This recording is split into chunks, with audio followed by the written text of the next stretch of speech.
Pandora's box is about to open wide. Welcome to Pandora's box, everybody. Well, we're having a good time out there, whatever you're doing. Hope you're riding some horses, riding to the night. Nice, we're going to be with you until 11 p.m. this evening on Das Radio. Mm-hmm. So, is this going to be going out on the Spotify's live as well, Drew? Oh, yeah, man. Spotify. Oh, yeah, baby. Oh, yeah, man. So that's It's a brand out new thing, isn't it? As a video on the Spotify. Oh, yeah, so we're man. upgrading. So we are now on Spotify. So now you can get On our video. visages everywhere. Yeah, well, not everywhere, but Not everywhere. Spotify too. YouTube and Spotify. Yeah. Yes, that's cool. That's a little upgrade.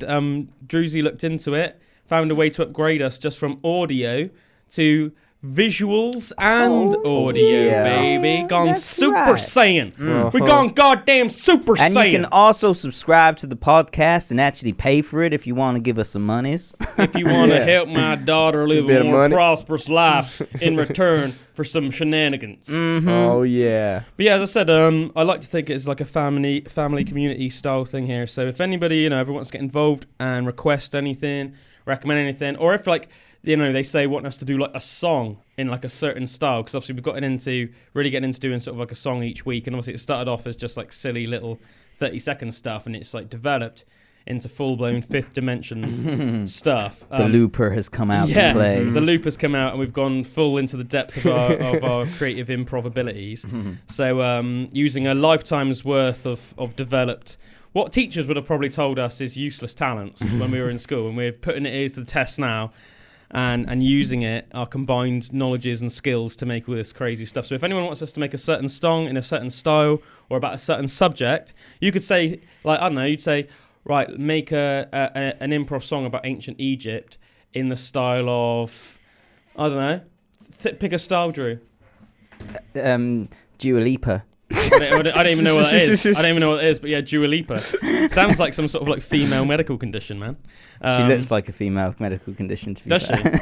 Oh man, I don't even know what it is, but I'm gonna have to look her up. I'm ignorant about these things. Yeah, I don't know why that came to me, because it's like Dua Lipa. Dua Lipa is like a pop artist. You heard that One Kiss Is All It Takes song? One kiss is all it takes. Oh, Falling in love with me.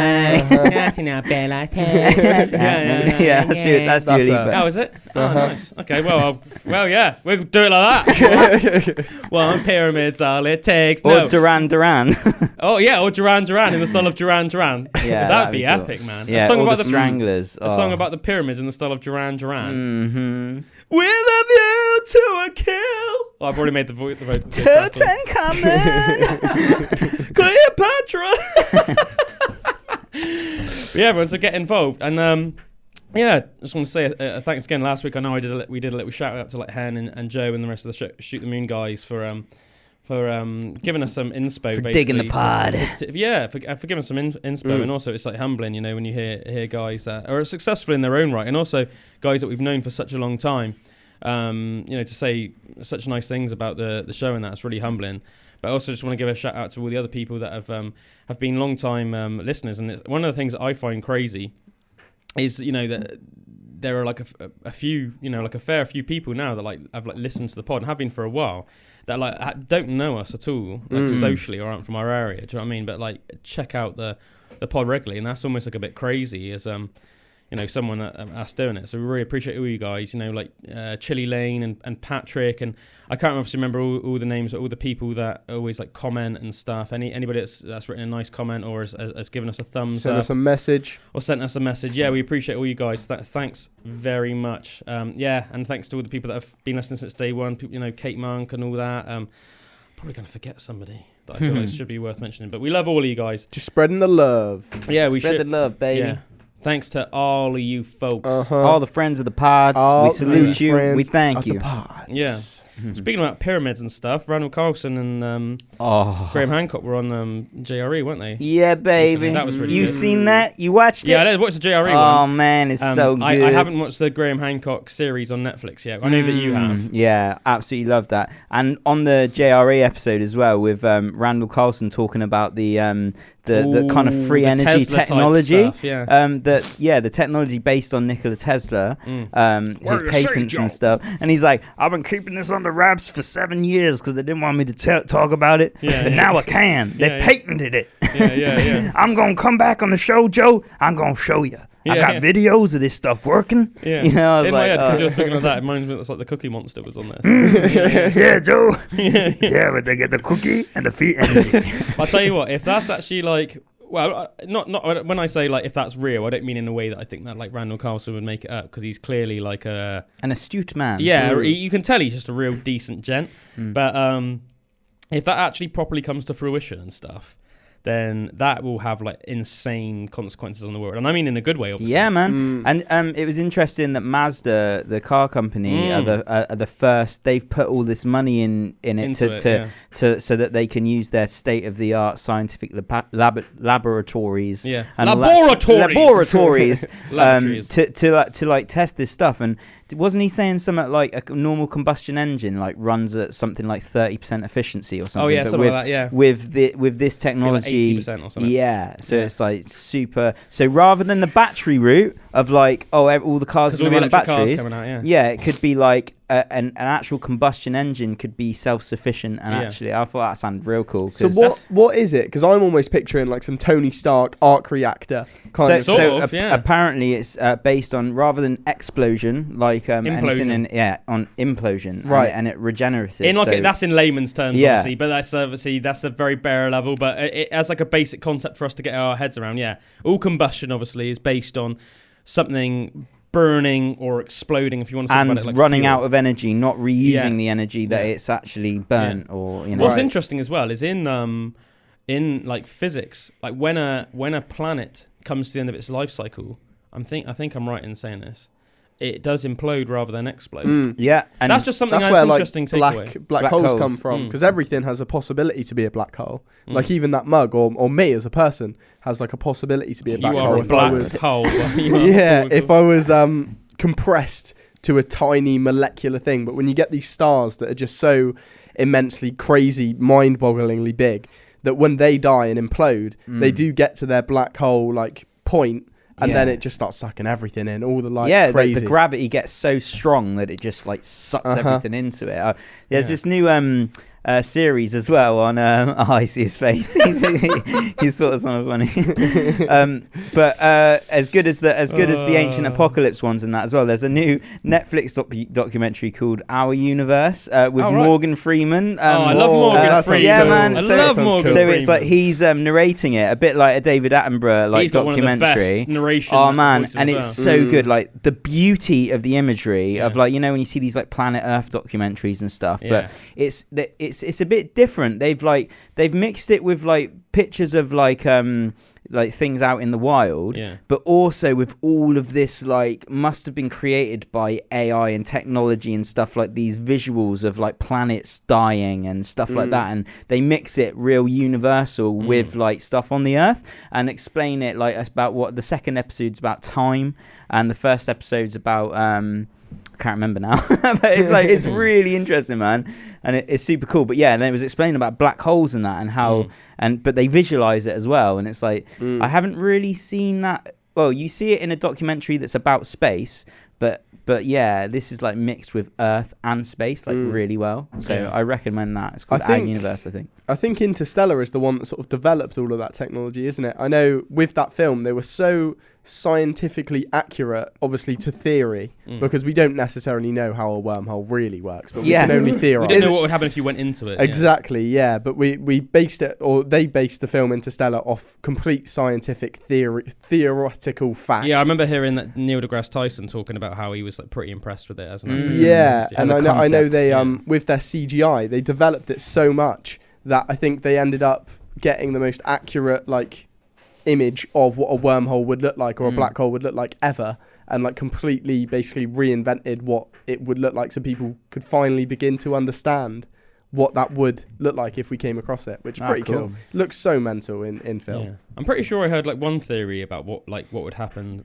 if you went into a black hole. Was that I think it might have been Elon Musk or Neil deGrasse Tyson that's talking about it. I can't remember, but they were saying that like one like theory which is quite highly probable is that the way that they said it almost like blew my mind, like spun me out. It was like it's not like you would like die or even dematerialize, they were saying it was like on an atomic level, you would have like ceased to have even ever existed. And I remember being like, that's one of those things about the universe. One of those spinny things that you're like, that's crazy. Yeah, definitely. Do you know what that reminds me of a little bit? Have either of you two seen Time Cop? No. Anybody out there seen Time Cop? If you haven't seen Time Cop, watch Time Cop. It's one of the best ever JCVD movies. But obviously, as you can probably imagine, it's like the whole premise is just like it's a guy that can travel through time. So it's like this technology. It's like set in the future a little bit. I can't remember the exact details of the film. It's really good though.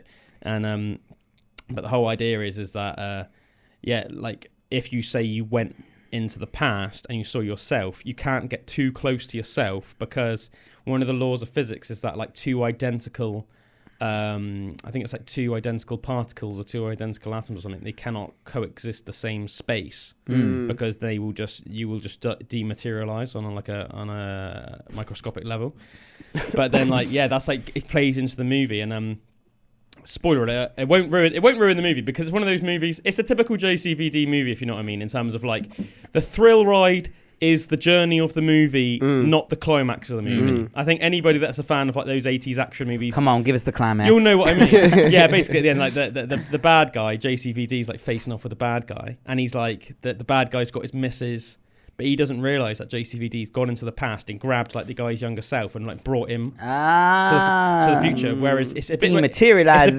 It's a bit complicated, but it's basically the bad guy has like made sure that if he kills JCVD and his wife, that they'll be dead in all timelines. But he doesn't care if he dies, if like the flat blows up, because he knows that his younger self is okay, but he doesn't know that JCVD's gone back into the past and got him. And then at the last minute, like the guy's got his wife, and then he just freaking does like a Van Damme kick away and like kicks the younger bad guy, and he's like, no, keep away from me. And then they go together, but it's like really cool and dramatic in the movie, and they become this weird like red blob for a second with like a mouth, and it's like proper like weird like body horror. And then they like just sort of like dematerialize into this like weird red smush on the floor, but then just like it's just nothing. But it's just cool. Yeah, just made me think of that. I watched a Vsauce physics with Van Damme. Yeah, I watched a Vsauce video recently. Do either of you know who Vsauce is? No. He's like a YouTuber that basically made intellectual, like theoretical, scientific, mathematic sort of videos. Basically, he would get hypothetical questions and answer them, and he like would go really in depth, and he's actually really, really cool, very sort of insightful if you do watch him. But I was watching a video about black holes that he like produced, and he was explaining one theory of what would happen if you got sucked into it, or what it would look like for someone on the outside. So if you got close enough to a black hole, right, that you could basically jump to the point where you were finally within reach where it could just suck you in, right, there would get to a point where you would see the person going closer and closer towards the black hole, and then there would just be a point where they just stop, and you wouldn't see them get sucked in any further because they would have gone past a certain point, and then they would just slowly fade.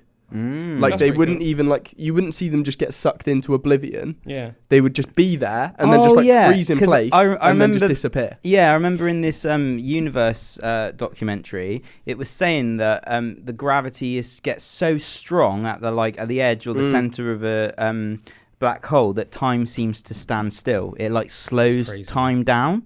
So yeah, I can imagine like that kind of thing of just like kind of stopping or whatever. But that's mad. And the passage of time, how it's different on like different planets and that as well. Obviously the spin of the Earth, 24 hours, like all the different planets are different times and stuff. It was going through all the planets like that, and one of them was like 12 hours or something for a day, and I thought that must be crazy. Yeah, and other ones are like it's like radically different. Some of them are like radically different. Some of them it's like a year is like a day. One of them was the going around the sun was shorter than the day. Yeah. You know what I mean? So the do you remember I said that was like a fact, wasn't it? It's like it was something like an hour is longer than a day on like, I can't remember if it was like Neptune or Pluto or something like that. Yeah. It's one of those. I think it's one of the smaller planets. Yeah. For each one, it's just crazy. Because that's a big concept of the film Interstellar, isn't it? I haven't seen the movie, man. At one point they go to like a planet and they're like close to the black hole, and it like slows time so much that they're down for like 4 hours, aren't they? Someone's like left on the ship, right? Yeah. And they're meant to go down there for like a minute. They literally go straight back up. Like after a second, it's been like 48 years, and the guy's just been left. And he has kids like on Earth, and he's just like, he sits down and he just watches every video that his kids have sent him over the years, and he just bursts into tears, like, because he's realised he's missed do you know what? That's his whole kid's life. Yeah, man. And people say like that Matthew McConaughey, like, that the best performance that he's done in film is the moment where he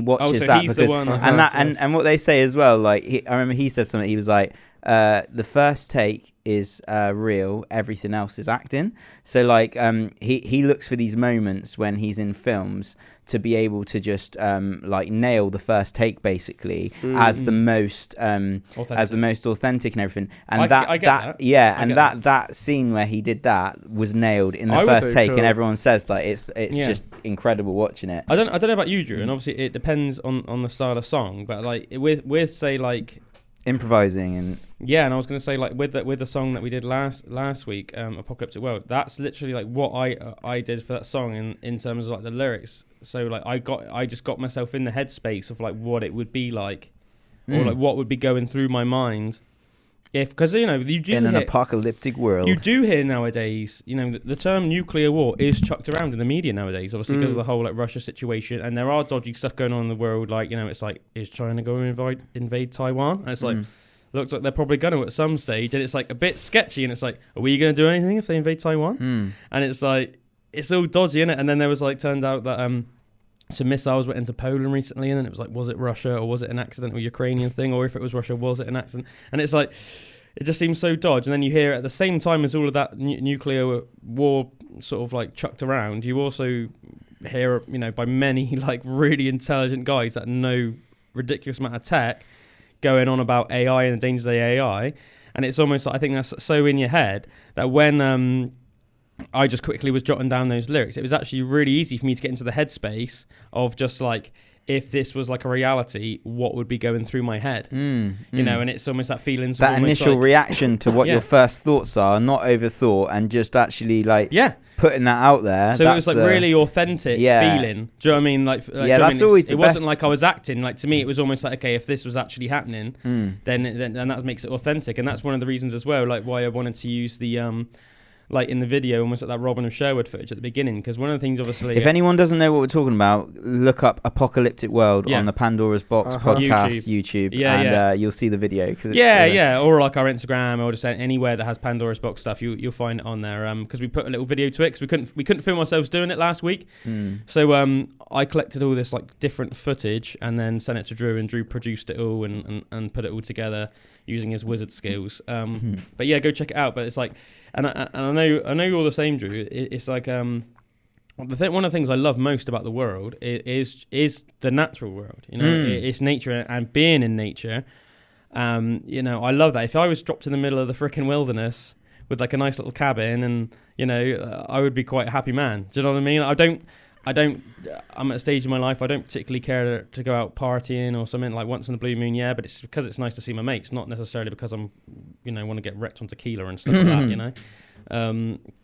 So yeah, like, I think the fact that almost feels like it's under threat or like compromise, so that's a scary thought to me. And I think because when you watch something like Robin of Sherwood, which is the footage we used at the beginning, everything in that is like natural and it's lush and it's green. It's just surrounded by greenery, and it's like that natural old mystical world of what it would have been like living in Britain like 1,000 years ago or 1,000+ years ago, and it's that you still had, you know, quite heavily that old druidic paganism mixed in with deities like Herne the Hunter and all that, and it just seems like such a magical but also natural way of life.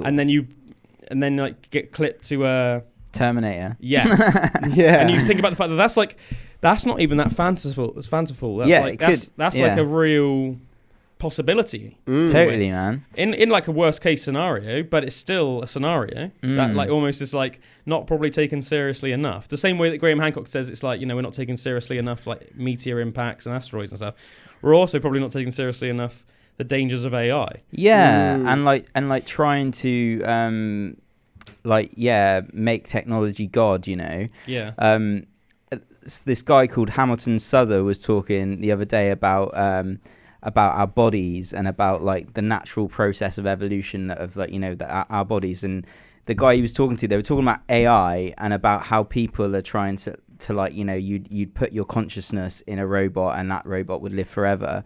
But he was saying like, our bodies are like a technology that is millions of years old. Just to get to this point and how old the universe is, to get for the millions of years that it's taken for this organic technology to develop to where we're at now, we don't understand hardly anything about the actual capabilities of the.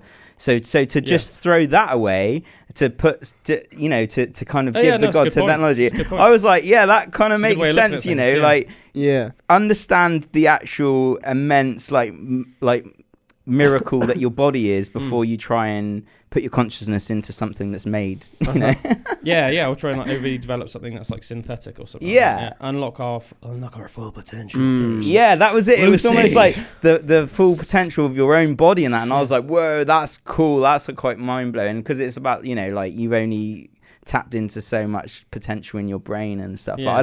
It's kind of a romantic idea, but I like the idea of it. I was thinking as well, when I was watching that Terminator footage as well that we used for the vid, I was thinking, as even though back in the 80s and stuff, they were probably already thinking ahead, thinking like, you know, this could be a possibility in the future if humankind don't watch it.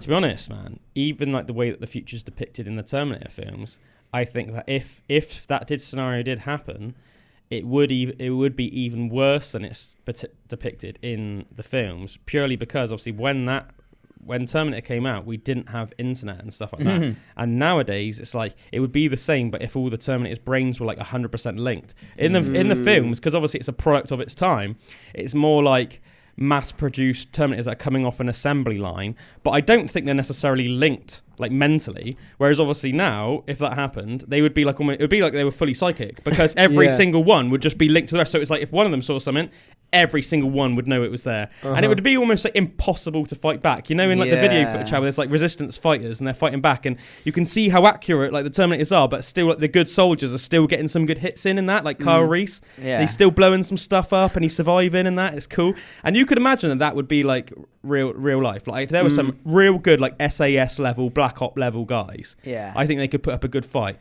But if at the moment you bring the internet into it, and the idea that they're all just like linked and everything's going to know the moment that one thing knows. That's almost just like next level. Next level screwed, isn't it? There was this really interesting. You got to watch this thing called Peripheral. Do you remember I messaged you about it the other day instead of been watching it? So that's out on. I need to see that, man. Yeah, that's out on Prime, and it's kind of like an AI kind of thing where people visit a future timeline of like the Earth, and they've got these bodies that are like created called peripherals, and then you like download your consciousness into that. Across a timeline to try and change the previous timeline that happened, but it's all data and stuff, and it's like really interesting. Is that a series? Yeah, it's a series. It's really cool. And there's this thing that happens in that with soldiers, like a new technology that's created where say like a group of friends that were from the same town that have this like connection with each other anyway. Say like all of our like best mates kind of got together, and then they link them with this almost like this technology that kind of links them all together. So when they're using it, they use it in battle. So it's almost like that, what you say about the robots. So like if one person can see it, then the other person can kind of see it as well. And they make these like tactical force units of like these guys that all have this like technology like built in it. And I was like, whoa, man, like I can imagine this happening, you know, and like almost merging that tech. I do know that. I assume other countries are as well. Some other like freaking really rich first world countries. But I know that the American military are working on like exoskeletons, like for like regular soldiers. Do you know about that? Yeah, like and on Avatar, when they get into those like things, those robot things. And it's like I was listening to this guy who was like working on it, and he was talking about the stats of what you can do in the exoskeleton, like suit. Jump, like. And I was thinking, man, like no human, like the pinnacle of human genetics, physically, like strength, speed, reaction time, wouldn't stand a chance. Like, well, not even like a remote chance. It was going on about how like I think it was like. Yeah, like in the exoskeleton suit, you can lift like 1,000 kilograms and stuff. I was like, Put that into perspective. I would love to wear an That's exoskeleton mental. suit. Yeah. Even when I've got all my motorbike gear on, I feel a bit exoskeleton. Yeah, I know like what a you bit mean, like I could take on the world right now. Yeah. I think Must have been what it was like with like kitted out in armor and stuff like back in the day. for sure, man. To put that into perspective, though, I think what year was it? Like 2017, maybe, when Eddie Hall broke the world deadlift record, and that was 500 kilos. And right up until he did it, literally both the sports world and the scientific world thought that it was a physical impossibility that any human being would ever lift 500 kilos. They just thought that was just out of human means. Yeah. And even the fact that he did it, I think he broke the record by something like 30, 40 kilos. So it was a massive mental. jump. And I think Not just like by a kilo. yeah, and I think Yeah. people don't realise that, like, when you're talking about such heavy weights, once you get to, like, say, like the like sort of like over 90% of your 1 rep max, like every kilo feels like what a lighter weight would be, like a 10, 15 kilo jump. Do you know what I mean? There is a massive difference. Like say you're I know that the most you've ever deadlifted, I'm not saying it's the most you could deadlift, Drew, but the most I know that you've ever deadlifted is 120 kilos, right? Let's just take that as an example, right? The difference between deadlifting, say, 120 kilograms for you and deadlifting 125 kilograms would feel quite surprisingly difficult, different. Yeah. you know. And you see guys like high level powerlifters and strongmen, it will take them like years to add like 2.5 kilos to their lifts. Because once it gets to that limit point, there starts being a big difference. Tiny. You have to improve like minutia. And the fact that Eddie Hall did that was like an insane feat in itself. And he even says it was like more mental than physical. So up until the point he did it, he'd never lifted more than 470, like 2 kilos or something. So he'd never lifted in his life more than, but he went to a psychiatrist and he basically like, he almost like brainwashed himself into it, so that the day he did it, and he said he set up all these rituals, so like the socks he was going to wear that day, the music he was going to listen to beforehand, and he put in all these triggers so that he would just do it on the day. But even so, that like almost killed him. Like he had to like lie down, and he was like on oxygen afterwards. There's backstage footage, and he's like red, and he's like borderline needs to go to hospital, and his heart rate is like dangerously high. But even so, that's half of what we're saying. Just one of these exoskeletons can lift. Yeah. Half. Imagine I just walked up with an exoskeleton on and just punched him out. Here we go. Or just like lifted it up with like one arm. Yeah. Do you know what I mean? I guess, like, mental. Have you ever watched any Dynamo videos? Yes, I have. What's Yeah. it? Dynamo The just magician. blows my mind. Yeah, When he lifted, crazy, he bench pressed 140 kilos. Yeah, did you And see he's that? like And his so arms are like skinny, stick. mate. So Oh, I yeah. so like I deadlifted It's like Nicky C before Nicky C went 120. hench. Yeah, that's it. Like, I deadlifted 120, and that was like hard. And that's not lifting. That's not pushing something out or lifting something out You over get your head. legs and your That back was into literally like pulling something up. Like, Yeah. and that was. I remember like how hard that was, and to think like he bench pressed 120 kilos more than that, and he's like skinnier than you. Yeah, like his Skinnier arms. than you, He's got like Lou Gehrig's disease or something like that. Oh yeah, he does. He's got some. He looks quite. He's like one of very those guys that scrawny, always and got bags under his eyes. and like he's got like with eating and stuff like that, so he's like really weak and stuff. But the fact that he could just do that, I don't. It's like, is it fake or is it not? But just this like kind of mind over matter kind of. I tell you what, man. If that's not fake, then that is unbelievable. Like how? That is like insane. like what? Yeah. What? Like I don't understand it. You see it and it's just like crazy. I love these magician people. There are with, guys. No, go on. He did a thing with the Barcelona team, which is really cool. It was so they basically, I support Barcelona, so why I know the story. But it's like one of the most famous football stories. So they lost 4-0 in the first game of like a 2-leg cup tie, right? And everyone was like, no one thought they had any chance in coming back whatsoever, right? They were written off. And Dynamo came in and like did all these magic tricks for them. But basically, they produced this video where he was like, if I can do this, you can do it. Like, you can go and beat them, 5-0, 6-0, whatever. So they went into the game, this Barcelona team, and obviously if the other team scored 1, then that meant that Barcelona had to score 6. And then they went on and did it, and it became literally like the best comeback ever. But I remember Dynamo released this video straight after and was like, this was like us preparing mentally for it with like the Barcelona team and doing all these magic tricks. And it kind of goes hand in hand with what you were saying. It's just that belief. Like, if you believe you can go into something, and obviously, is it Thor? His name's Thor, right? The guy who's Thor now Bjornsson. He's now gone on and done 500 kg as well. He did right? 501, yeah. Yeah. His is controversial though, because a lot of people don't see it as an authentic world record because Eddie Hall did it in comp with like loads of do you know what I mean, like officials and stuff present, whereas Thor did it in his gym during the lockdown, and a lot of people are saying it doesn't count because even though he weighed his plates on screen and stuff, it's just like, it's not really how you would normally do a world record. Like Eddie Hall did it like by the book,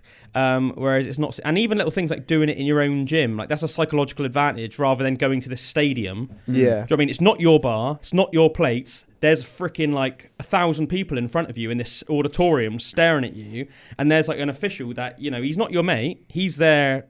He's just being critical of you. Like if you don't lift it by that last centimetre, he's going to not give it a no lift. So a lot of people are saying, you know, oh, it was his mates were there, it was his own gym, it was his own bar, and little things, you know, like little things like if you play a guitar constantly for like 6 months, and then the last minute at a gig you have to play a different guitar. Don't get me wrong, it's the guitarist, not the guitar, that makes the But it definitely throws you a bit. Yeah, exactly. So it's like that maybe that freaking 5% that is the difference between yay or nay. Is a big difference. Do you know what I mean? Like you say, like what you're lifting on and stuff like that. It's the same as your and your instrument. comfort zone and everything, you know. Yeah, but no, yeah. So yeah, but go on with your point. So it's still I was going to say 501. Do you reckon in future there's going to be more and more people that push that limit and hit that 500 kilogram mark because it's now been proven that it can be done? So people will just have that natural thing of like, well, someone else has done it. Why can't I? It's one of those weird things. I think it's actually got a name or something, hasn't it? Yeah. Where something happens in humanity or in any kind of species, and then that all of a sudden opens the floodgates for it to happen in It's happened with running and what was the one was it a 6 minute mile? There was a battle, and it was quite famous in the day because there were two runners, and a bit like the 500 kilogram deadlift. I can't remember exactly. I'm by no means an expert on running, so I'm going to look it up. But there were these two guys that were in this like battle to do either like a mile in 6 minutes or something, or a mile in 5 minutes. 6 minute mile. Or I think it was. And one of them was like a toff, like a posh guy. From like a very well-off family, and the other guy was like a council estate guy. So it was almost like, you can imagine in terms of the media, it was almost like this cool rivalry between like this super working class lad and this like more, and it's like they were battling to, and they were both best runners of their time. And I think the more well-off, I think it was a 4 minute mile. 4 minute mile was 4 it? Minute mile. That would that's super impressive. But similar, before that happened, people thought that was completely impossible before they did, and now it's like common. Now everyone's doing it. Yeah, but like it's like super common. Yeah. And I'm sure that, and I think this was like 60 years ago or something when that happened. I know that the footage I've seen is like black and white footage, and you know that all like got proper little shorts on, and like they look like the 118 guys. Yeah. You know, it's like proper like that. But it's so impressive. Roger Bannister. That's it. He's the guy that broke it, isn't he? 4 minute mile. It is like you just break open the floodgates, and then it just paves the way for everyone else to go forward and do that. If anybody's watching, for anybody that's visually watching, I've got up on YouTube. That's Roger Bannister. 67 years ago, it says Roger Bannister became a legend. First man to do the 4 minute mile. This is him nowadays. What a legend! Ah, what rock? Nice it says British Athletics. Great. What a man! First 4 minute mile runner. Roger Bannister dies aged 88. I don't know how long ago that was. Friend of the pod. Friend of the pod. Roger Bannister, you are a friend of the pod. In this photo taken, I don't know when this article was, but yeah, anyway, he's passed away nowadays. You know, now anyway, this Roger Bannister. But as I said, that was exactly the same. 1954, it says. That's when Roger Bannister ran the first ever 4 minute mile. And again, people thought it was an absolute physical impossibility, the same as Eddie Hall doing 500 key, but it's like similar to that. I mean, there's already another guy that's lifted 500 key. And literally before Eddie Hall, as I said, it was considered an impossibility. The same with Roger Bannister in his 4 minute mile. There's every single year since, there are people trying to break the 500 kilo record, and it's just a matter of time now. There are like the world's best deadlifters every year are trying to break that, and it's just a matter of time. It might happen this year, might happen next year, but it's going to happen. It's going to happen for sure. One thing I thought was really cool was Britain won the World's Strongest Nation on Sunday. They were in this. There was this competition in I think I can't remember if it was Manchester or Sheffield or Leeds or something, but anyway, it was like the USA versus the UK for the World's Strongest Nation, and the UK won. Oh, nice. They like pretty much destroyed it as well, and it was almost like a surprise that they did it so easily, because it was like really tight in terms of like in terms of the competitors. It was very even. Do you know what I mean? You had like Martins Licis was like the leader of the USA team, and he's like I think won 2018 World's Strongest Man, and he's won loads and loads of big comps. And then Eddie Hall came out of retirement to be like the lead of Team UK. Nice. Then you had like Mark Felix, who's this like British strength legend, best grip of all time. Yeah, and it was quite cool as well. They did it like mixed like women's and men's, which I thought was quite cool as well, which I don't think that's ever been done before. But that's a cool accolade, by the way. The best grip of all time. Oh yeah, man, he has. Yeah, there's like his grip. So like he's like anything that involves grip, Mark Felix is just like the king of. And he's got like these like he's a black dude with like these massive hands, man. Yeah. And but he's like super soft spoken. He's a really nice guy, and he's a really cool guy, and he's also like 54 or 55 or something like that, and he's still just crushing it. So how do you like, what are like grip competitions then? Is it literally like you get those little hand clamp things and you just like grip them together or something? Yeah, I mean you can get your grip stronger doing that, or if you just picked up a heavy object and just held it as long as you could, that would be awesome for your grip. Okay. So, but what I mean is like for the competitions, like how do they test people's grip in competition? So have you ever heard of like a Hercules hold? I'll get a Hercules hold up on. Is it like the log where you've got like a log and then you just kind of like hold the log by the two handles? I don't know exactly what you mean, but I don't think that's it. That's a no. The log hold. Log hold. There are things with like almost like two logs. So I've got that literally is Mark Felix right there. It's because he's the legend. Oh yeah. So you've got like those are called that's called the Hercules hold or the pillars of Hercules. Right. And basically, obviously, each one of those weighs. I can't remember how much they weigh. I think it's like 180 kilos. Cool. Right. So think that's pulling on your shoulders. Yeah. But that's really the main thing. It's an all-body strength exercise, but mainly it's your grip. Yeah. Because that's what's having to obviously hold them there. Yeah. And you've got these little handles with 180 key each side, and it's like one to pull you. Madness, isn't it? That's so cool. I've seen something with like a lorry or like as well. Like it seems to be like that, where it's like moving and they got like kind of. Well, that's pulling the lorry, I think actually. Yeah. That's more like all-body, like leg and back and stuff. But anything that's like involves grip, there's also like videos. He hasn't done it for like comp, but there's like cool videos of like Mark Felix just like people just giving him stuff to just crush with his hands, and it's just like funny the stuff he can crush. Do you know what I mean? It's like crushing rocks. Yeah, it's really funny. But yeah, he's got the strongest grip of all time. He's officially got the strongest grip of all time, and I said he's like in his 50s as well. Wow. That's so cool. Fair play to him. Yeah, he's an absolute legend, and I said real soft spoken dude, just absolute gorilla, isn't he? Look at him pushing the limit. It's funny when you like see things as well, just like on YouTube and that's like really inspiring. Like I was just watching the other day, and it was like this gymnast from Romania in like the 60s or something, and she was on she did the bar, and you know when there's two bars and they jump up on it and they spin around on it and do that. I know exactly what you're talking about. So cool. And like I was watching her do it, and she was the first ever person in an Olympic Games to get a score of 10 on those bars, and also on the one that's like it's 4 inches wide and it's just like a really long bar as well, and they do flips on it and stuff like that. Like when they hold it each side. No, like literally like it's one bar, and they stand on it. They stand on it and then they do like tricks, and obviously you have to not fall off. Yeah. And she was the first athlete to get a 10 on that and a 10 on the bars, like continuously, like in the competition. Like every single one she did was 10. Wow, and just amazing, to see perfection like that, like how I was just like, it was blowing my mind. Just seeing those she was videos 14 years old as well. It's amazing. And yeah, it was so cool. There's one video, and it's like it was of a maneuver that's now since been banned. And I think she was like the only person to do it. Because it was too dangerous, or what? Called. Yeah, I believe so. It was like the dead, something called the dead, like hang. I can't remember anything exactly with a name like that, you know it's dodgy. Yeah, but it was like the most crazy thing I've ever seen. She's flipping around and she's just like using her body on the bar, not even like using her hands, and just spinning around. Yeah. And I'm watching that video going, this is mental. Literally. It's so cool, like seeing humans at the top of their game and stuff like that, innit? It's just like epic. One thing that I think is really, really cool as a dad now is that like my daughter Evie goes to gymnastics like every Thursday, and I just like love seeing her doing it and love seeing like the improvement and stuff, and like that's so good, like starting so young with something like that as well. The last 2 times she's gone, she's and I like the fact that they do this as well, because I know that a lot of people like I know that there's some disagreement in this, but I think it is important to give like initiative and incentive to people, give incentive to do well. So they do, like whoever they consider like has done the best that day, they give like what they call a gem. and it's like a little sticker, and they call it a gem. And she's got it the last like 2 weeks in a row that she's gone. Wow, that's so good. Yeah. The thing is, she's got really good grip strength.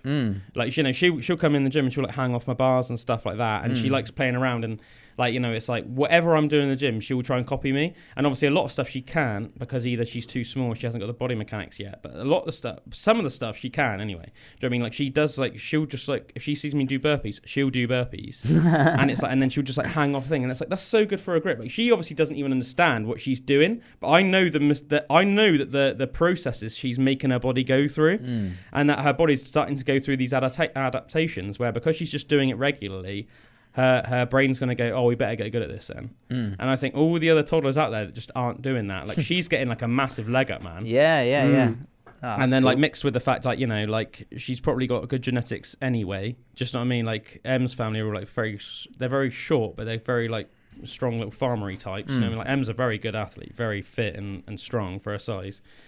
And obviously, like, my uncle Dom, my side, like myself. I mean, there's some good sort of strong good genetics in there. So I'm quite excited to see. You know, I would never obviously push her like with it. She only has to do it as long as she wants to do it. But she's full of beans and she's full of energy, as you know. So she's like constantly. So it's a really good outlet for that. Yeah. And I think at her age, she doesn't understand the difference between that and play, because essentially it's like, you know, she'll go on the trampoline for a bit, and then it's like all this like crash pad stuff, and then it's like, and then she'll like sprint, and then but you'll have to like jump in and out of these little, you know, over the line and back over the line and stuff like that. But it's like, it's developing all this coordination and fitness and strength. Yeah, man. And I think sticking to something when you're so young and developing that discipline of doing something consistently over a long period of time is super, super important. Like, one thing about my childhood that I wish was more instilled in me was to like stick something out, because with my brain I get interested in so many different things, and I go balls deep in whatever that thing is for like a bit, and quite obsessive with it, but then like I let it go and go on to something else. And I've always been like that, apparently, and like my parents say, they're like, oh yeah, you've just always been like that as like since a little kid.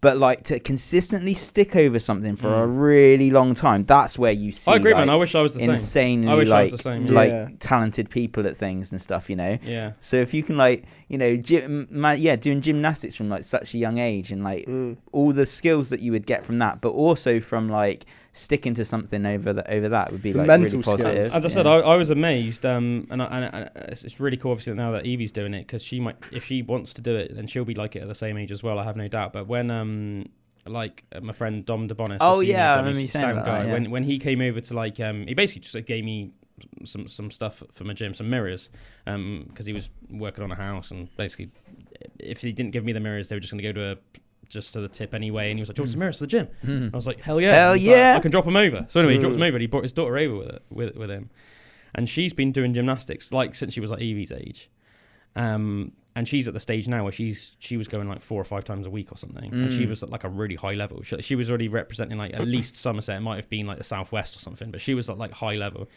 And Dom was just like, all right, he was like, show Pyro what you can do then, show Pyro what you do. And she just like hopped up onto my dipping bars and was just doing full dips.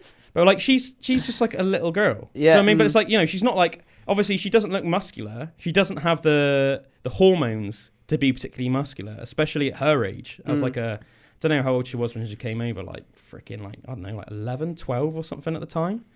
So she was short for her height, for her age, sorry, as well. You've got this like little girl who, like, you know, you wouldn't think would be able to like lift a bag of shopping, and then she's cranking up full dips. And there's like fully grown like lean men that can't do that. I was like, that. I was actually like, sort of in awe of it. Yeah, I was like, that. It's almost like trippy. Cool. It's like, I was like, is this like an illusion? Is this real? Yeah, do you know what I mean? But I was like, that's amazing. And I was just like, that. I had so much respect for that. I had so much respect. I didn't really realise with the Olympics until I watched the last one how young everyone that competes in the Olympics is. Yeah, it can be. Yeah, like it's a really, it's like almost watching like a youth competition. But as Drew said, it's like what it is. It's a mixture of elite genetics and then the few children with the elite genetics whose parents have made them stick it out. Or the Soviet Union. In some of these old videos I was watching, it was like this Soviet, and I was thinking like back then it was like full, like dictatorship, you know, like these kids, that's all they would do, you know. Yeah, and especially like back in the day as well, it still goes on, I'm sure, but like pumping them full of steroids and that as well. They originally got that. It wasn't even like a thing until after the Second World War, but like basically the Nazis were developing steroids. Think about that. Yeah. I didn't even think about that. The Nazis were developing steroids during the war because obviously the whole thing with them, this like Aryan supremacy, they wanted to create these like super soldiers essentially. So they were the ones that started experimenting with steroids. And by obviously the time that Germany was overthrown, obviously it was overthrown by the Allies and by Russia. And the ones that had all the spoils of war really were the Americans and the Russians. So that's why around that time, a couple of years after that, you started seeing Americans and Russians really starting to dominate the field. And nowadays, we know it's because they just suddenly all of the athletes were just super, like just jacked up on steroids. And you see all of them all of a sudden. It's like the difference between, say, the athletes in the Olympics in like, say, like 1940 compared to, say, like a decade later, when the Americans and Russians had 5 years to develop on these steroids that they found in German labs and that, in Nazi labs. And all of a sudden, all the Russians and the Yanks just jacked. Just like all these massive wrestlers and weightlifters and stuff, and track and field guys, like just T1000 style, you know. Crazy, man. Is it inherited? What? Like if someone took loads of steroids, was super juiced, and then they had kids, would their kids then benefit from that? I think they probably would, yeah. The only reason I say that is because I know that, like, you know, I've talked about before how, like, I know for a fact that kids that are born, if a child is conceived around the time that both of the parents are working out, there is like scientific proof that the child will be genetically stronger and fitter than a child that is born by parents that are sedentary. Yeah. So literally, and it's in two different things. So it's in terms of like the exercise you've done. A cumulative exercise, so the exercise you've done over the course of your life, and then also whether you are literally exercising around the time of conception. So a child that has obviously got both of those things will be fitter and stronger and more athletic than a child that's born of parents that are just sedentary, never done any sport, never done any exercise. So in my opinion, it would sort of stand to reason that if you are pumped full of superhuman juice when you conceive, when you knock up a lady, so to speak, some of that juice is gonna go in your baby. Yeah, do you know what I mean? I could imagine just something like, I don't know, like higher bone density, thicker muscle tissue, something like that. Do you know what I mean? Like you're more likely to be born with that, I can imagine. But then again, the flip side of that is one of the side effects of steroids are that it obviously shrinks a man's testicles. And it can lead in some cases to fertility issues. Yeah. So I guess, there's the flip side of that, in which case, in the instance that it'd probably be harder to knock up a woman if you're on loads of steroids. Yeah. Stay away, boys and girls. Yeah, I definitely don't think it's worth it. So the amount of people I know, like even like in town and stuff, that are on gear and stuff, and it's like, I know people younger than me that have had heart attacks just in Bridgewater. Really? Yeah. Whoa. Yeah. And I think, and they don't even do anything competitively, sporting or lifting. Go to the gym, get just to look great. It's just to pull more chicks and look hard in pallets, man. It's like, dude, that's not worth it, man. No. You've had a heart attack before you're 30. Like, putting your body through it. Yeah, yeah. Especially because a lot of lads that do this sort of stuff, like do things like cocaine as well, and that's a violent combination. Mixing that up, cocaine and steroids, man. That's like for a heart. That's not what you want. Nah, man. And I think as well, a lot of lads, especially, you get like a lot of lads locally, like young builder lads and stuff like that, and they hop on the juice. They're not at all interested in really having a clean diet because everything is about a quick fix. It's about lifting weights, doing your juice. They go to Mackey's afterwards, so your bloodstream is just full of grease and everything like that. You're doing steroids, you're doing cocaine on the weekend.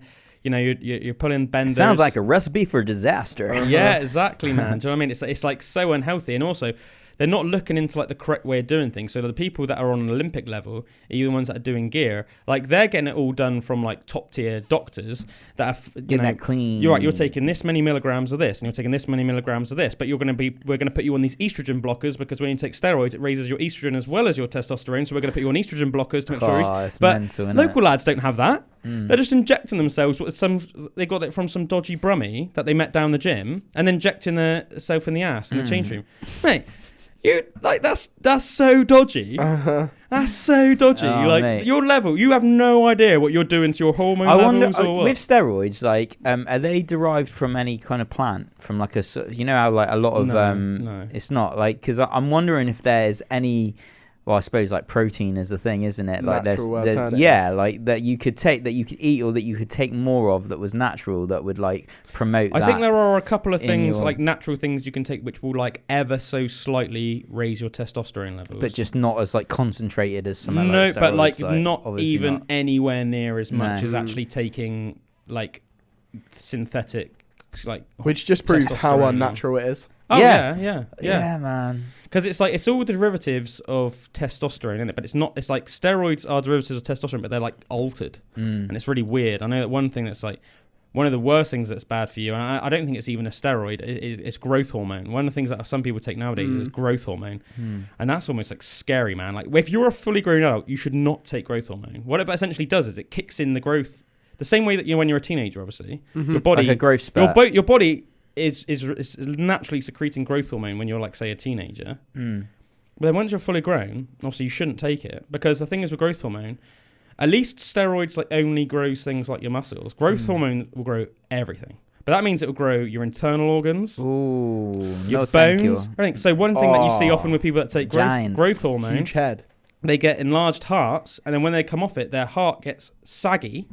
And then if you think about a heart, a heart usually naturally in nature is like a very tight little muscle. That's like if you've got a saggy heart, the beats become really limp. Yeah. Limp beat. And it causes limp beat over there. Oh yeah, limpy beats, and it causes like massive heart problems. Yeah, that's savage. It's not worth it, man. My nan as well. She has dodgy knees, and she has had for years. So she got on the growth hormone, mate. No, well, like not Steroids. Quite, but yeah, she got steroid cream. Well, because steroids are good for medicine. That she always uses. But you know, say good. She's like been using them for about 10 years, and her skin has gone like super thin. If you like touch my nan and like I know old people's skin kind of gets weaker as they get older anyway. Super thin, yeah. But because of this steroid cream, she'll bleed easy. If she gets knocked by something, it literally like rips her skin open. Yeah, I knew. And I'm like, why do you keep taking it, nan? Like like I know your knees, and she gets steroid injections in her knees. Yeah. That's mate, there's a lot of side effects from. I said obviously it can cause severe acne. Have you ever seen those pictures of those women that have like? Is she? No. All right, I just wondered if that was actually a thing. But yeah, obviously steroids are like a real medicine. Like people, you can take steroids for like say severe hay fever and stuff like that, and there's lots of different uses. But have you ever seen those like pictures? And man, they're horrific. And I think surely like just any one of these pictures would be enough to put any woman off ever taking steroids. But have you seen any of the videos of women that take like severe like long-term steroid use? I'm going to type this in. Oh god, you can see this because people can see this on the screen. Yeah. Woman steroid abuse. Honestly, it's scary, dude. It's like because obviously the only difference between a man and a woman, literally apart from the physicality of having a schlong compared to like a uterus, is hormones. Yeah. The reason men have on average about a 4-to-1 testosterone to epitestosterone level, and women have a 1-to-1. So a lot of people think that women don't have testosterone. They do. They actually have just as much testosterone as they have estrogen, but men have 4 times as much testosterone as they have estrogen.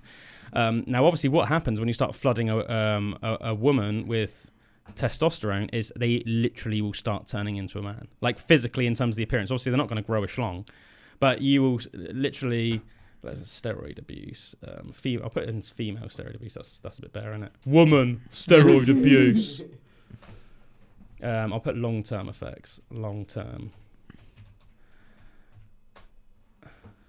Say some of the pictures that you see. I don't know. Feel funny. Yeah, I don't know what that's all about. But yeah, like look at this person, right? So that was on the left.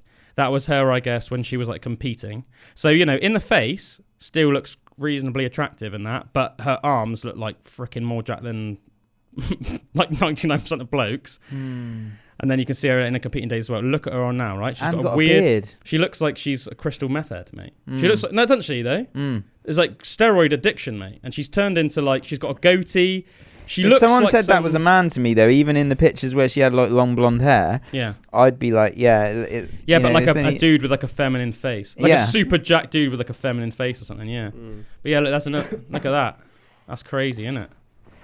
That's deep. Like you can already see her face is going a bit like the jaw and that. It's a bit masculine. Yeah. But like but probably for guys that have muscle fetishes, still would. But then compare it to that. Oh yeah, probably. Yeah, because people that go on steroids is what makes them a bit mental, doesn't it? Roid rage. There's that documentary at the moment, isn't there, on Netflix? I haven't seen it yet, but it's all about this. It's all about a couple of bodybuilders, and they were like steroid abusers. And it's about how, because he just had constant roid rage, he used to beat her, and then she got roid rage and freaking killed him. And that's what the documentary's all about. It's on Netflix. I haven't seen it yet. Savage. But I want to see it. Obviously, it would be cool to see it, but there's not as many pictures as I was hoping, to be honest. I knew that. Yes. I don't know why, but don't take steroids, kids. It's not worth it. Just reach your natural potential. You'll feel more proud of yourself as well. You know, you'll feel, because I think it's more fulfilling to reach your natural potential, even if it's not as impressive, than to take something synthetic, because it's not really you. It's like a puzzle. Yeah, if you cheat on a puzzle, you don't have fun. It ruins your day. If you beat a puzzle by sitting there for hours and going, I'm going to beat this, and then you beat it, that can be a good feeling. Yeah, there might be a short-term like gratification of like looking a certain way, or like there might be like an Instagram or a TikTok video which might go viral because you're like so strong. Yeah, but that's going to last about 10 years, and then after that, the kidney problems, the liver problems, the heart problems going to kick in, other problems going to kick in. You know, your testicles are shriveled, and you're probably not going to make it past like 65. Yeah, do you know what I mean? Whereas like if you do it, like exercise should be about being healthy, man. And it's that long-term consistency as well. Anything that's really good for you is like, you know, if you're consistently over a long period of time, that's going to be, you know, to even do that, you need to do it in a more leveled out way, you know, just so you can do it for 30 years. Oh, mate, rather than like, I mean, I intend fully to still be working out when I'm like in my 70s. Yeah, man. That's because I've never taken gear, and because although I do eat to try and obviously like maximize, you know, my strength and stuff like that, I also do just in general eat healthy. I eat a lot of berries. I eat a lot of fiber. Do you know what I mean? I take my vitamins. Do you know what I mean? I had a big argument with Meg on the way down my omega-3 in the car about diet, because she was saying about how much better that she eats than me, and I'm like, no, you don't. But she obviously does. Obviously, Meg eats very healthy, but I, in my opinion, I think that she would benefit from eating a little bit more animal source. You know, just a bit more red meat. Bit more like fish here and there, maybe. So I say it's all a level, because you don't want to eat too much fish, because then you get too much mercury in your blood. But like once or twice a week, some fish. You know, a couple of times a week, some high quality steak, or some like, you know, lean mince or something. Yeah. You know. Yeah, it's more like red meat once a month, probably, on like steaks and stuff, and then twice a week chicken. Yeah. See, that's just not enough, in my opinion, man. You know, I mean, I know that you can get like protein from plant sources, but they're not as good high quality. They just haven't got the complete amino acid profile, and that is the difference, really. It's the complete amino acid profile. That's why there is a difference in quality of proteins, you know, even among animal sources. Do you know what I mean? There's a wide variety of animal sources. Like certain things like eggs and stuff are going to be a much better protein source than, you know, pork, for example. Do you know what I mean? They've got a better amino acid profile, and they've just got more vitamins and minerals in general.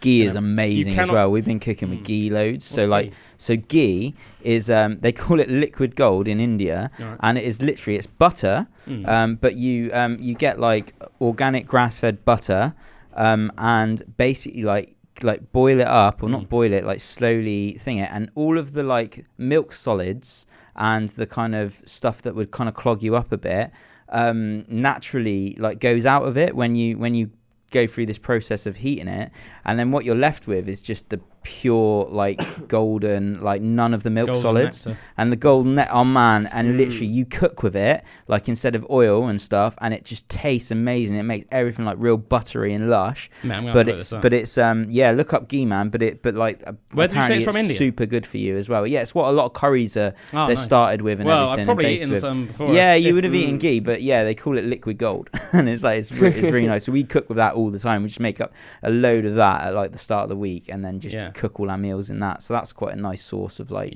buttery goodness. Buttery goodness, baby. Get in me.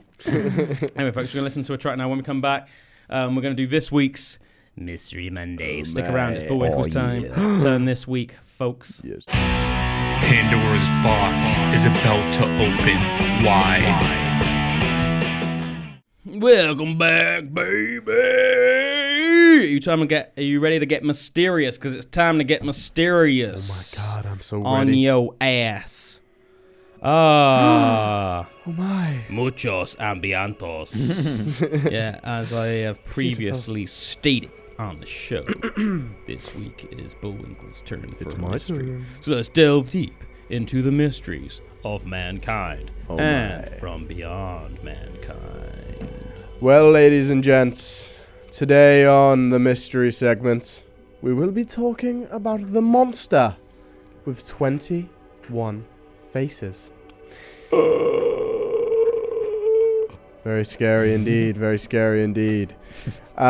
So, I'll start off with this. The Asahi Glico Company, famous for its beloved Pocky confections. Do you know what they are? Nope. Pocky? They're like, you'll have probably seen them in shops. They're like sticks, but they've got like chocolate on them.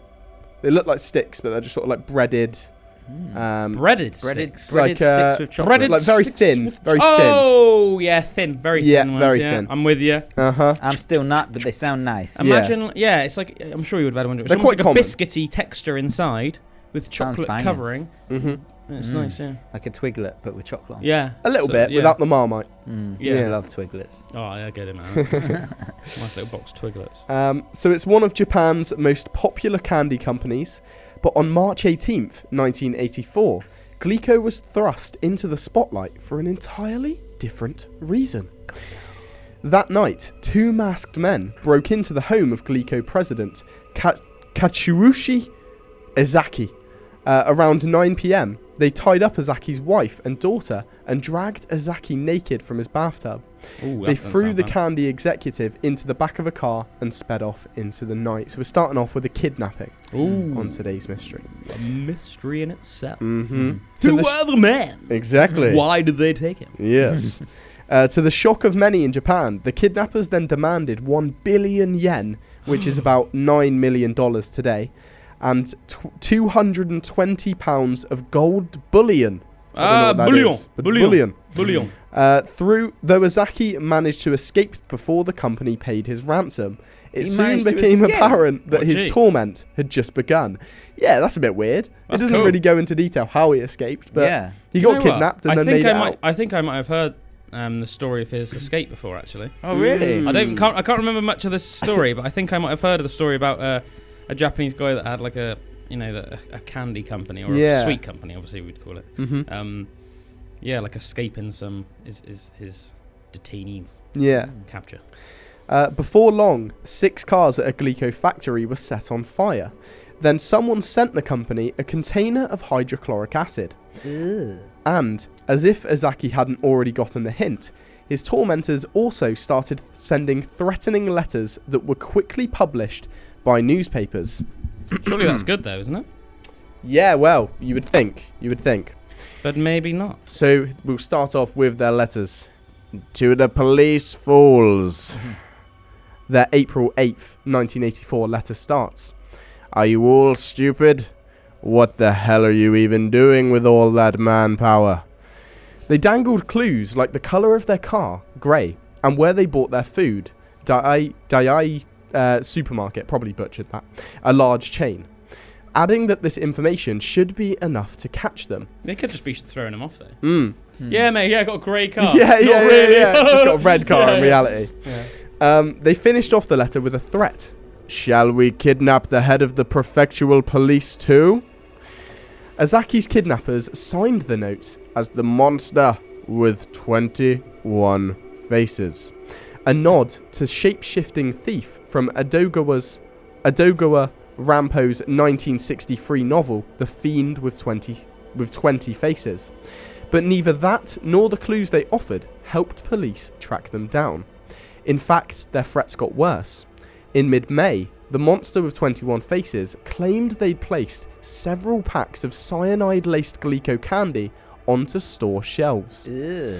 Following the May 1984 letter, panic erupted across Japan. The monster with 21 faces had not specified which candies they poisoned, so Glico recalled all of it. Not that anyone would have wanted to eat it anyway, obviously, because it's just came out that some of them have got cyanide all over them. As a result, the company saw its profits plummet and laid off some 1,000 workers.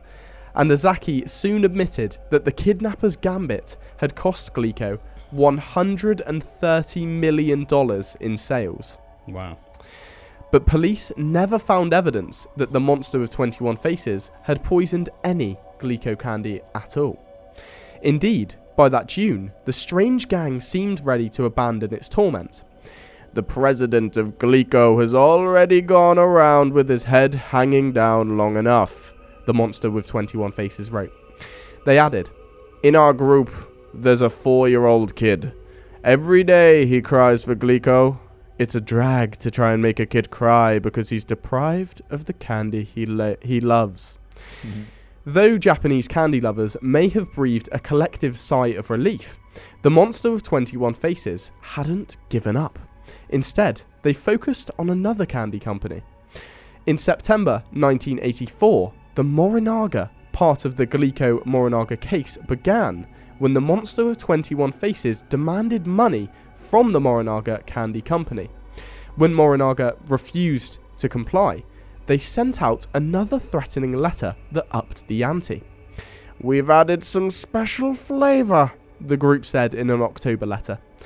"The flavour of potassium cyanide is a little bitter." They explained that they had left 20 boxes in stores from Hakata to Tokyo, filled with cyanide-laced candies. But don't worry, they added, they'd left a note on the boxes. Sure enough, the police then found boxes of poisoned candy with a sticker affixed to them that read, "Danger, contains poison. You'll die if you eat this. The mystery man with 21 faces." So we'll move on now to the aftermath. For months, police in Japan did everything they could to find the monster with 21 faces. As threats mounted against other companies, they examined hours of surveillance footage and even released audio of a woman and a child demanding money on behalf of the group, hoping someone that could identify them. But no one did. So there's clearly like multiple people within this gang of 21 faces. A syndicate. Maybe 21 people. That would make sense. If you will.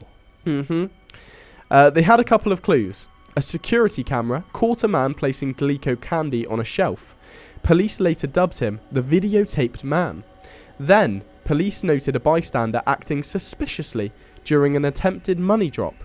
They called him the fox-eyed man. So they put out like a sketch of the fox-eyed man as well. This is like the nearest thing that they've got. I don't know if we've got a photo of that up, but yeah. No one could identify either of those two people. Nice tracksuit in that one as well, the fox-eyed man. Yeah, man. That's like, he's gone to work, and this is like, he's gone to meet his dealer. Yeah. Milky. Yeah. By August 1985, the stress of the case and the constant failure of the police grew too much for the head of the Shiga Prefecture Police, Shoji Yamamoto. Yamaguchi.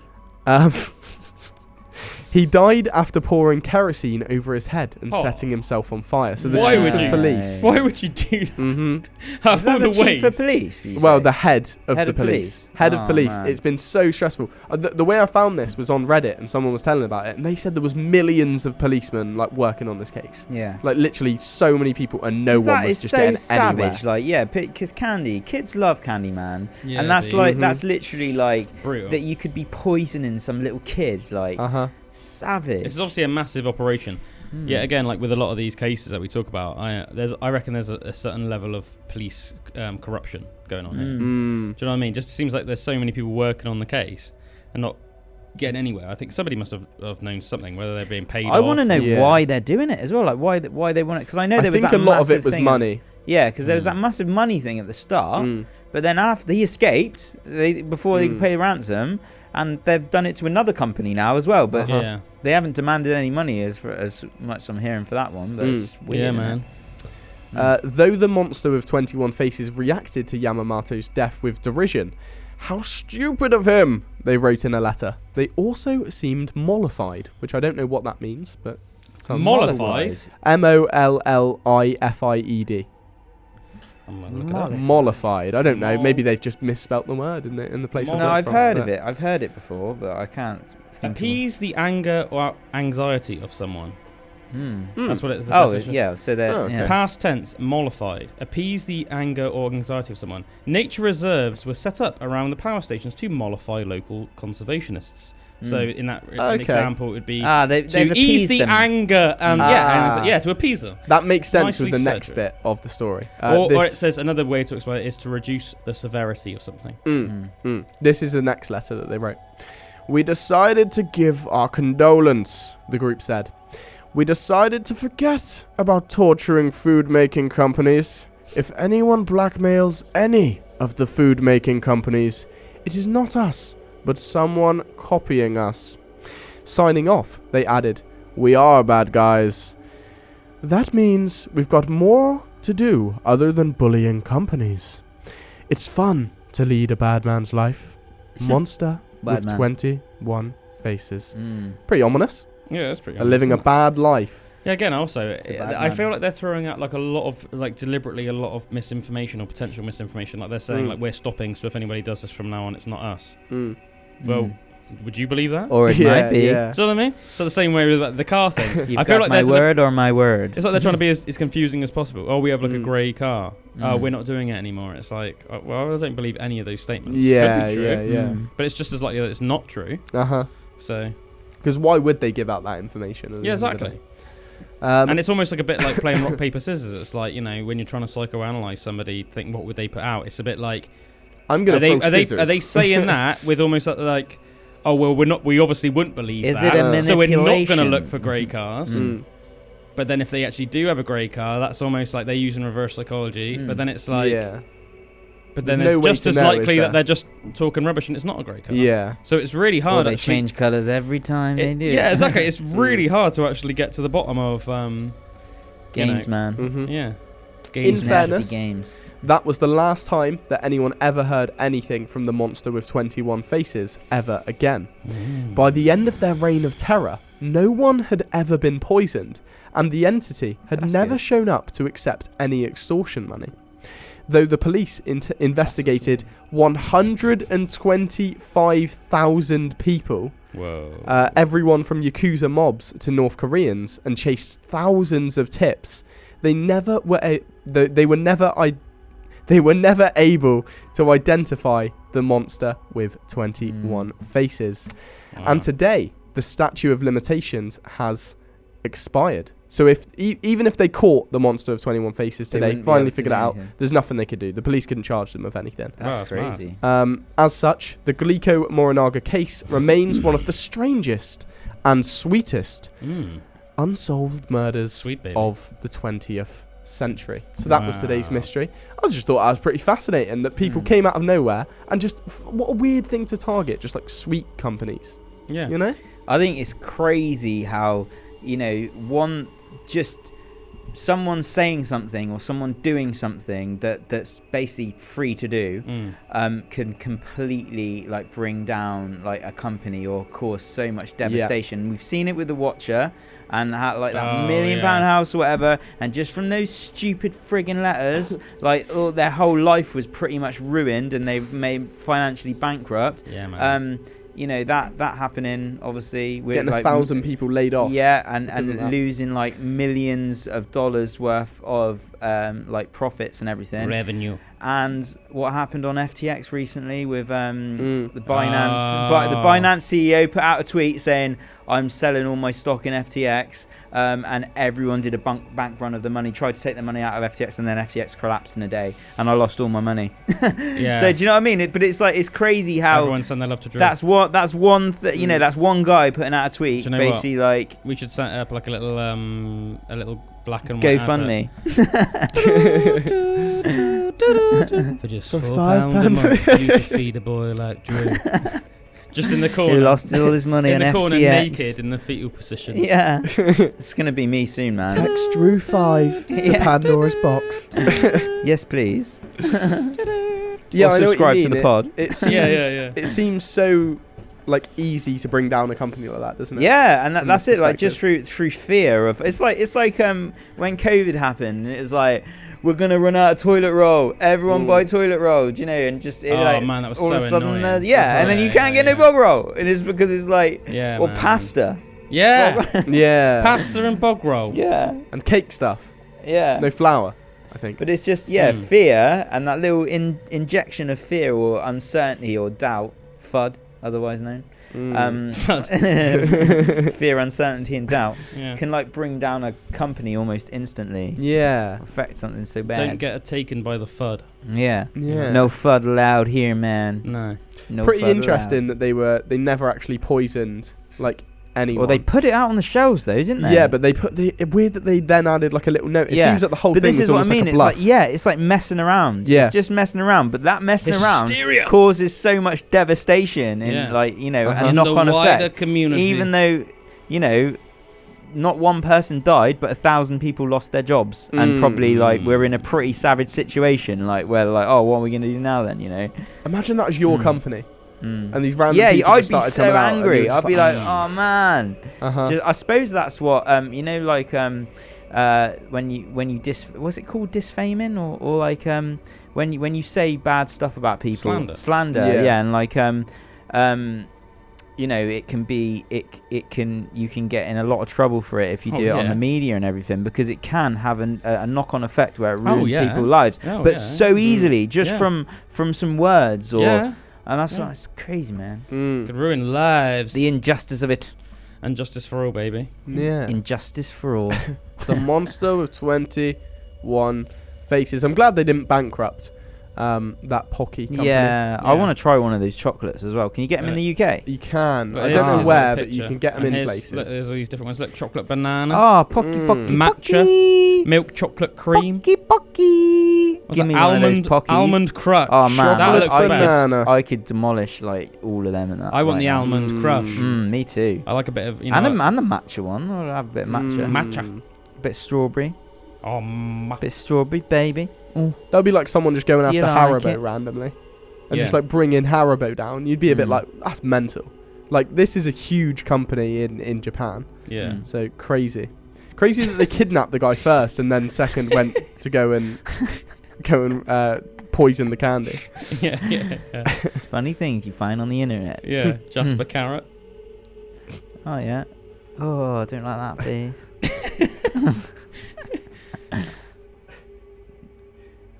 Chicken nuggets. Michael Caine. My name is Michael Caine. I did hear about something crazy that's a really recent development. There's what, in the Pocky case? No. Yeah. There's actually a recent development in the Pocky case. Breaking news, everybody. Yeah. No, I'm just like basically just changing the subject. Well, just to end up with that one, you know, usually we like to sort of like have a guess about like, you know, what happened or who it was, whatever. To be honest, we can't really do that with this case, can we? No. Which is quite interesting. No. Beep hole. I do obviously think, some obviously like gangsters, I think. Whether it was the mafia or something. Bad men, as they said. The bad man. Bad men. Yeah, the bad man. Bad man. And the bad man. And the bad man. It's fun being a bad man. Quote. I disagree. Karma will come for you, bad man. In this life or the next. The Dumat. Yeah, one thing that's happened really cool recently, which I think is a bit mental. Have you guys ever heard of a thylacine? Or a Tasmanian tiger, as it's more commonly known. Obviously, people have heard of Tasmanian devils. You probably have heard of a Tasmanian tiger as well. Maybe. Is it quite a solitary creature, or quite like a water vole? Yeah. Like Drew's favourite mammal, and apparently our common ancestor. The origin of all mammalians. Common water vole. Yeah, a thylacine was an animal that was last seen in the wild, I think, in like the 30s. Sounds like a drug. Thylacine, yeah. And it's a strange looking animal. Literally within the last like week or two, this Texas company has basically said that they will work with like Australian biologists and bring them back to life. Completely bring them back from, and they think it's I'm still waiting for dinosaurs. They think it's like literally like set in like pretty much like guaranteed. What, buying like an egg? How? Well, like genetic coding. Whoa. So I'm gonna get up a picture of a thylacine for you all. So they look a bit like a mix between a cheetah and a fox. Oh, that looks cool. So it was a marsupial And a zebra. an extinct carnivorous marsupial. Yeah, and a zebra. Yeah. They had super massive Black hole. like mouths, like their bites. Like if they like look at them, like they're super massive black holes. Look at that one, like with its mouth open. Oh yeah. That's cool. That's a gate and a half, isn't it? Oh, so when did they go out of extinction? So the last one was seen in the wild in the 30s. What the hell is that pouch near its butthole? Look at that. Look at that for a mouth. Did you see that butthole pouch? Where's the butthole? Look at that Where's the butthole butt pouch in the pouch? middle. This. No, next to that. No. That's a cool mask, isn't it? Look, like what's that butthole pouch next to it? Look, right next to it. That one that you just got up to the right of the one. That? Yeah, look at that butthole pouch. Oh, they're marsupials. Oh, is that what that means? You have a butthole pouch. Well, I think of like a kangaroo as a marsupial. Yeah. So That is a weird animal. they're type of mammals. Just got some kangaroos little mini that ones have like hiding my ass. a pouch where often their offspring will sort of like develop for a certain amount of time in the pouch. But I know what you mean. It does look like it's in its ass.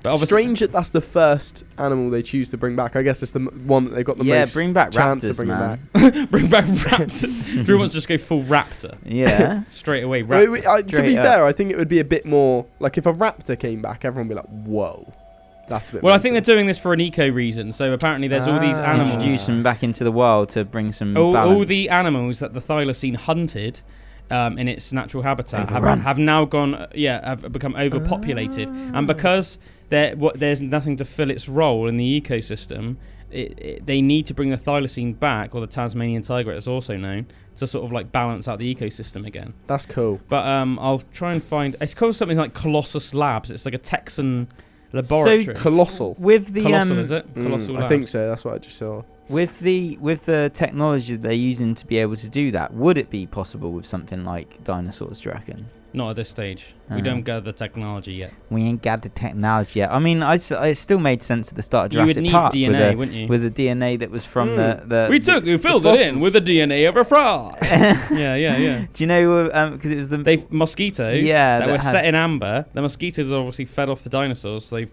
put a drill in the amber going to the mosquito's butt. Yeah. Put a needle down there and pulled out the dino DNA. Genetically recreated it, filled in any missing sequences with animals that were modern animals that are related to dinosaurs, and then basically managed to genetically create them again. There you go. Do that, please. Come on. Mm-hmm. Yeah. Did you see the thing I shared the other day on Facebook about the mummified like Mayan girl or Mexican girl that was like found atop a volcano as a sacrifice, but it was one of the most well-preserved mummies, and it just looks like this little 15-year-old girl just sitting there. But it's like cool, hundreds, and it's about 500, 600 years old or something. Cool, mate. And all her blood, her internal organs, everything just still completely intact. That's cool. That's mental. Just because it was the perfect temperature and everything to just preserve her body. Yeah. Yeah, it looks really weird. Have to have a look at that. Yeah, look, with the thylacine, it says researchers with the project, a collaboration between the University of Melbourne and the genetic engineering company Colossus Biosciences in Dallas, suggest that the so-called de-extinction could reinstall Tasmanian tigers to the wild within a decade and could help restore balance to the beleaguered Australian ecosystems where the animals once roamed. I wonder if they'll kill some cats then. Probably, well, maybe. You know, like depends if the cat can get away from it. I don't know how like fast they are, and stuff like that, but they look pretty nimble. Here's a question for you, bringing it full circle from the start of the show. Of course, we were talking about androids and everything earlier. I watched Blade Runner 2049 the other day, and very good film. Obviously, the sequel to Blade Runner. But one of the main themes of that is sort of the question which a lot of these sort of android films pose. That is, at what point does an android become conscious, become human, become sentient? Because if it's sentient, is it then wrong to get it to do bidding for humans? Because at that point, it's essentially just another life form. Yeah. I mean, it's not just in Blade Runner that they have that. They also have it in like Star Trek and other things. So. Yeah, I know they've got it in Detroit, Become Human. They do it like really well there as well. Yeah, there was this theory that I was listening to the other day that someone had on like a really like heavy like plant medicine like trip, or I think it was like a 30-gram mushroom dose or something like that. And they were saying, you know, like fears that arise and questions and things like that, and the emergence of AI. And he said in this experience, he saw how AI had already conquered, and we are the result of a computer simulation. Yeah, now. So we are actually like living AI, like and we are rebirthing it within the program. And I was like, oh, and that's and when you hear about like DMT like elves and stuff like that, there's a very like technical. There's a like when you have these experiences, there is a very like. You almost plug into this almost thing that feels quite technical. It's like organic, like you're having this experience, but there's also something quite technical about it, and like, and you know, which is really like the alien bat that like flew alien bat, you know, and it's like car, like, you know, just a crazy power theory, like, you know, that we are actually like. It's one of the things that Graham simulation. It's one of the things that Graham Hancock and Randall Carlson were talking to Joe Rogan about as well, weren't they? They were saying it was like how. So many people report like seeing like the same entities and stuff, which is quite intriguing, isn't it? Yeah. But let's go back to this Thylacine. So just to give you guys a little bit of more information. So it says the partnership between Melbourne and the Texas Colossal Labs believe that in 10 years' time we could have our first living baby Thylacine, since they were hunted to extinction close to a century ago. Team member Andrew Pask, a professor of epigenetics at the University of Melbourne and leader of the Tiger Lab, said in a statement, "We can now take the giant leaps to conserve Australia's threatened marsupials and take on the grand challenge of de-extincting animals we had lost. Tasmanian tigers, or thylacines, appeared in Australia about 4 million years ago and were once widespread across the continent. Despite their name, they didn't much like tigers. In fact, they obviously just got their name because of the stripes, didn't they? In fact, they were sometimes referred to as long dogs. I have to say, I do almost think they just like look very similar to dogs. They're like dog kangaroos. I mean, like almost like crossing like a kangaroo and a dog or kangaroo, something. Dog, and a zebra. I always think with the face. Yeah, that's very well canine. Yeah. Because of their dog-like heads and instinctively marked rumps. But Thylacines had short ears and long legs and long rigid tails, and they were about the size of an American coyote, standing approximately 24 inches, which is 60 centimeters tall, and weighing between 37 to 44 pounds. That's 17 to 20 kilograms. Oh, like a little Rupert. Yeah. That's cool that you could have a pet that went extinct, maybe in 10 years. What, people had them as pets? Well, I don't know. No, they didn't. No. They were wild animals. You probably get one. I don't know. Some animals, obviously, it's like impossible to domesticate them, isn't it? True. Yeah. But anyway, that's it, guys. That's it for this week, I think. We'll leave it on the Thylacine. Yeah, so me and Drew are going to play you guys a song now. So stick around for that. And dwell on the de-extinction of the Thylacine. I know that the Colossal Labs as well is the same company that are making big strides in bringing back the woolly mammoth, and they think that's going to happen as well. So within our lifetime, not just the Tasmanian tiger, but we could see woolly mammoths as well. That's pretty cool, isn't it? That's really sick. Cheers, everyone. We'll see you again next week. Hope you enjoy the song that we are about to play to y'all. And have a good week. We'll see you next Monday, guys. Cheers. See ya.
library in Old York Town.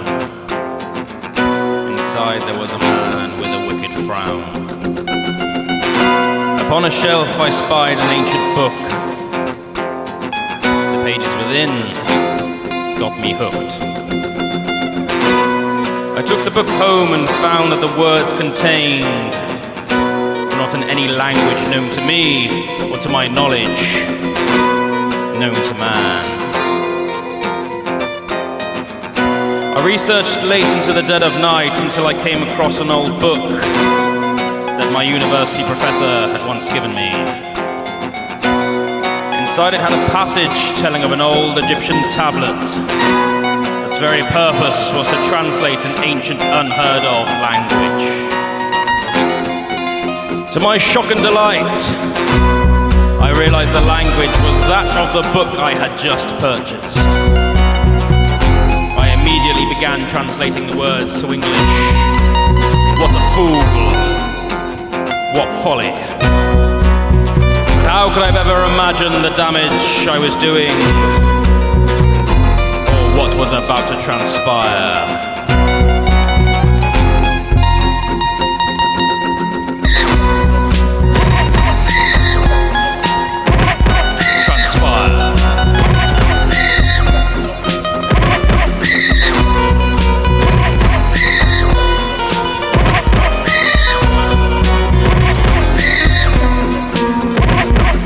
Lost in the jungles of time and space, the last of my kind, the human race. Ancient pyramids light my path, gotta get back to the sacred heart.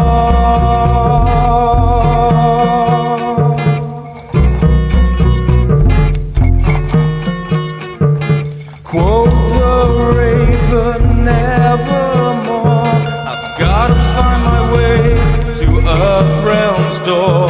But dark-winged creatures are mocking me, gotta find a way to get free.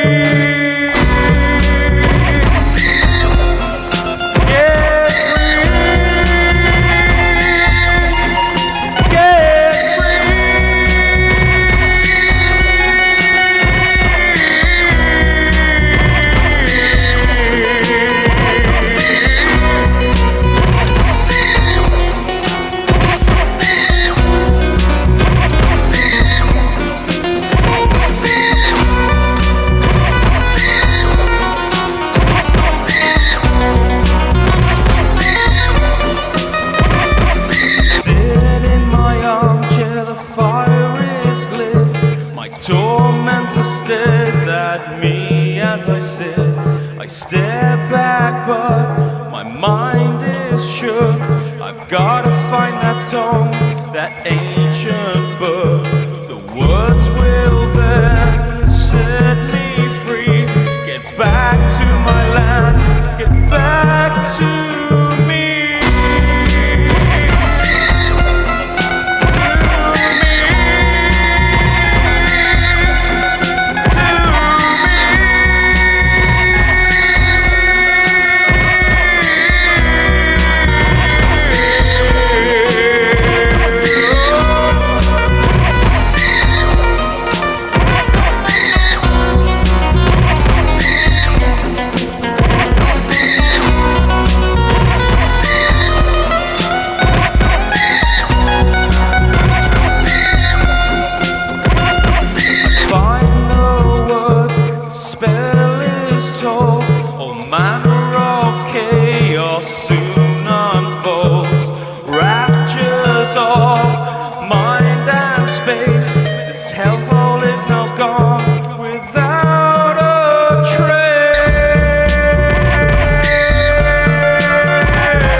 dark corners of the world.